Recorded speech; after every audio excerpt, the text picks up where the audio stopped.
aí lá vai eu, na caminhada rumo ao emprego, à casa, aos amigos e criar minha vida sozinha aos 21 anos lá na Irlanda. Olá, sejam bem-vindos ao meu canal. Eu sou a Natália. Nesse vídeo eu vou te contar como foi o meu intercâmbio para Irlanda, Dublin, em 2023. Eu passei lá 8 meses e foi uma experiência muito legal. Eu dividi aqui alguns tópicos do que eu quero falar, porque são muitas coisas. Foi quase um ano de uma experiência muito rica, muito intensa, e várias coisas acontecem antes e depois e eu quero muito contar. Bem, me apresentando um pouquinho, eu sou a Natália, eu sou professora de inglês agora já há mais de 2 anos. E também sou professora de yoga, sou formada em Relações Internacionais pela UFSC, entre outras coisas. O primeiro ponto do tópico que eu queria falar é sobre por que eu queria fazer o intercâmbio. Por que talvez você queira fazer. Basicamente foi porque eu estava ali na faculdade de Relações Internacionais. A gente tem, preferencialmente, que ser fluente em inglês ou saber um nível mais avançado, porque tem muitos textos em inglês, 100%, textos antigos, lá de 1800, de autores mais clássicos, só tem as versões em inglês. Por isso é muito importante tu pelo menos saber ler, mas também falar e participar de debates em inglês. Eu nunca tinha feito aula em cursinho, nem nada, então eu decidi viajar. Quero fazer essa experiência.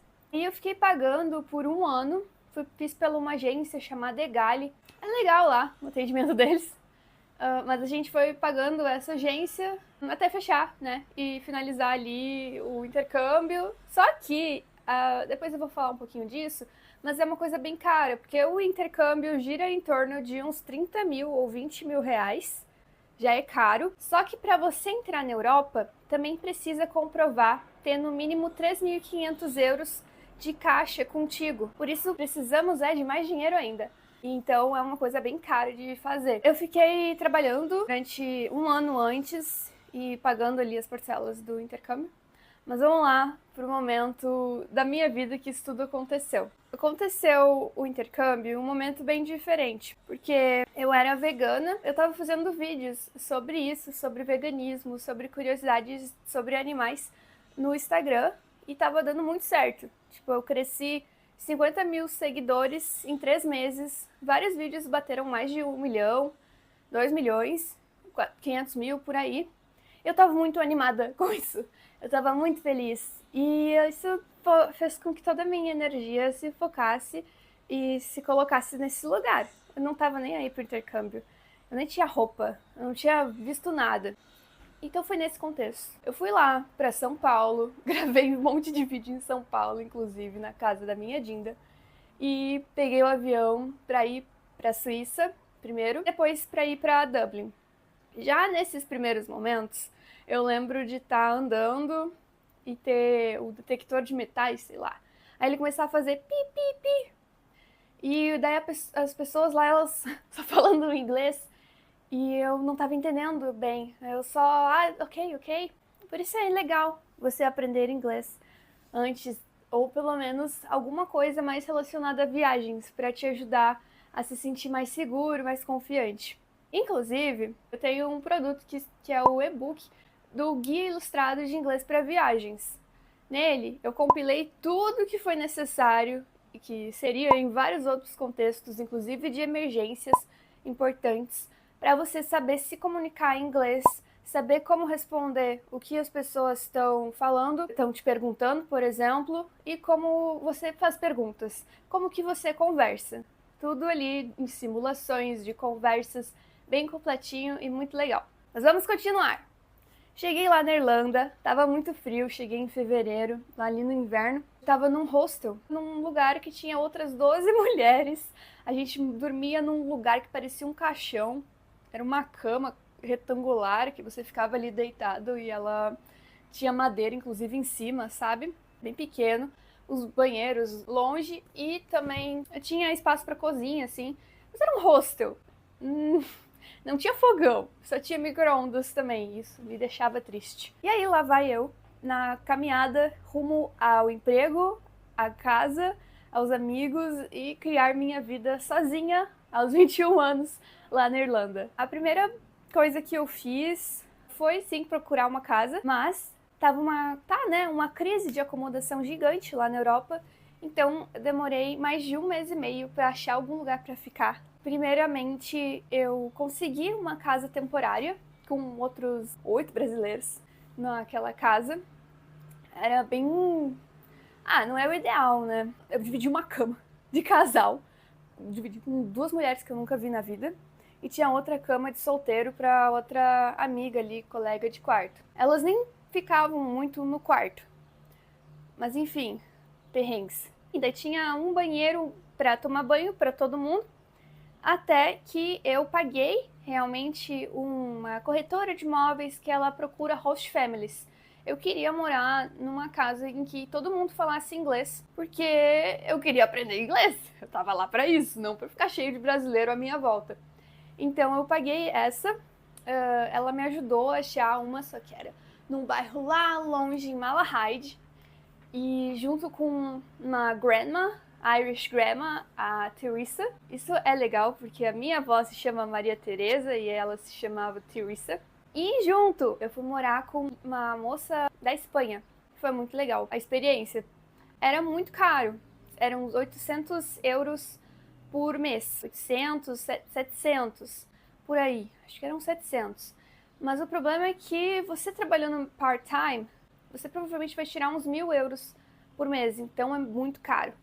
Por isso, também tem a opção de você poder morar compartilhando quarto com outras pessoas. Eu não compartilhei quarto, mas tem outras opções de compartilhar quarto, morar mais no centro, aproveitar mais esse lado aí. Depois disso, outra parte muito interessante foi o emprego, que eu consegui, ainda bem, em 2 semanas. Aqui no Brasil, eu já trabalhei numa cafeteria, sendo barista, e foi sorte, assim, foi tudo o acaso, assim, juntando o meu chefe, que ele era alemão, ele já tinha acabado de voltar de Dublin, inclusive, e ele só falava inglês. E eu tinha um pouquinho de inglês, meu inglês era intermediário, e eu conseguia comunicar com ele. A gente conseguia se comunicar sempre, falando um com o outro. E isso é muito importante também, ter um emprego que tem demanda lá.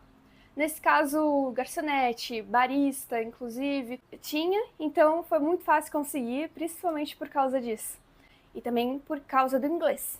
Então, se você vai sem saber nada de inglês, provavelmente você vai trabalhar com alguma coisa mais de limpeza, que não tem contato com as pessoas. E, na minha opinião, o intercâmbio não vai ser tão rico quanto poderia, porque a parte mais legal é conhecer, claro, a estrutura do lugar, conhecer a natureza, conhecer os prédios, mas as pessoas são uma parte muito interessante disso tudo. Depois, a gente tem a parte dos amigos e da escola também, que eu estudei. Eu estudei na International House Dublin, que lá pela EGALI era uma escola premium, e era muito boa mesmo. Eles usam, né, o método da Cambridge, que inclusive é o método que eu uso nas minhas aulas agora. Eu adoro, sempre eram feitas brincadeiras, joguinhos entre os alunos, simulações de conversas, era muito legal. Uma metodologia muito interessante, assim, eu adorava ir pra escola. E daí a gente ia todo dia ali, tipo, umas 8 a 1 da tarde, segunda a quinta. E era muito legal, muito legal, muito legal. Eu gostava muito. No final das contas, a gente fazia o General English, que é o inglês mais geral. Depois se preparava por uns 2, 3 meses para a prova de proficiência da Cambridge. Então você fica lá no nível, tem um nível que você quer alcançar e você fica estudando. A preparação é um pouquinho mais chatinha, mas eu também gosto. Eu achei muito legal, adorei, na verdade, ter ido para a escola. Quanto aos amigos, eu achava uma coisa mais difícil. Eu fiz mais amigos do Brasil mesmo. Na escola, na sala, na própria agência, eles falavam que teria no máximo uns 50% ou 40% de brasileiros na sala.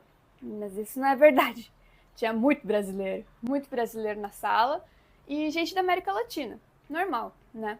Também muita gente, eu já fiz amizade com gente da Coreia do Sul, do Japão. Um moço que eu conversava que ele veio da Ucrânia, fugindo da guerra. E isso tudo é muito interessante, né? Enfim, era difícil. As pessoas iam lá fazer intercâmbio e de repente elas iam embora, porque acabava o tempo. E no pub, onde eu trabalhei também, as pessoas, assim como elas eram mais novas que eu, mas bem pouquinho, elas tinham 17, eu tinha 21, mas eu não conseguia fazer amizade com elas. Tinha um distanciamento, alguma coisa esquisita, e eu não conseguia de jeito nenhum. Eles não continuavam minhas conversas e não deu. Mas além deles, eu também fui muito amiga da moça que morou comigo, que é a Nayara, e ela é da Espanha. A gente falava na maior parte do tempo em inglês. Depois que eu voltei do intercâmbio, eu não queria nem contar sobre ele, porque foram expectativas e sonhos assim que na verdade foram frustrados para mim. Porque na agência, eles falam pra gente que é muito fácil, os empregos são fáceis. A moça, né, tinha me dito que ela era babá e ela só ficava jogando Free Fire no sofá a tarde inteira. Claro, falavam da questão da acomodação, que era muito difícil, mas a gente não sabe o que é viver na pele e você não conseguir achar a porcaria de um apartamento que você iria pagar. Quarto, sabe? Isso é muito doido e você não consegue. Liga para um monte de gente, marca, vai lá no lugar e depois eles falam: ah, desculpa, a gente já achou para outra pessoa. Isso é bem apavorante, bem agoniante, mas tudo bem. Uma questão muito grande que eu me senti muito mal foi na comida. Lá, as frutas, elas não são tão gostosas. E eu também era vegana, né, nessa época. Agora eu sou vegetariana. Eu como agora leite e ovo. Então era difícil. Eu comi bem mal lá. Eu comia pão com manteiga de amendoim só. É claro, era um pouco da minha culpa, mas também não era muito gostoso. Não ter feijão, um feijão bom, sabe? Isso aí me deixava triste. E a saudade do Brasil, porque o Brasil é um país muito legal, é muito maravilhoso aqui. As coisas que eu aprendi indo pro intercâmbio na Europa. Uma coisa muito importante que eu vi, que mudou minha visão de vida, foi o fato de que eu descobri que em todos os países do mundo existem problemas. E a gente não é um país de terceiro mundo, a gente não é... Claro, a gente tá ali na semi-periferia, né, vamos dizer. Mas a Europa não é o suprassumo da sociedade. Muito longe disso. Lá em Dublin, no centro, eu considerava muito, muito, muito mais perigoso do que aqui onde eu moro. Eu moro em Santa Catarina. Um mês depois que eu saí, começou um monte de ataque e uma greve. Eu vou colocar a notícia aqui, mas foi horrível. Foi lá no centro de Dublin. Também tem muito lixo nas calçadas, não é tão limpo assim quanto a gente imagina que seja, apesar da arquitetura antiga ser muito bonita, de pedra. Também tem esse contra, que é o fato de lá só chover e não ter sol. Nunca! O máximo de temperatura lá é 22 graus no verão.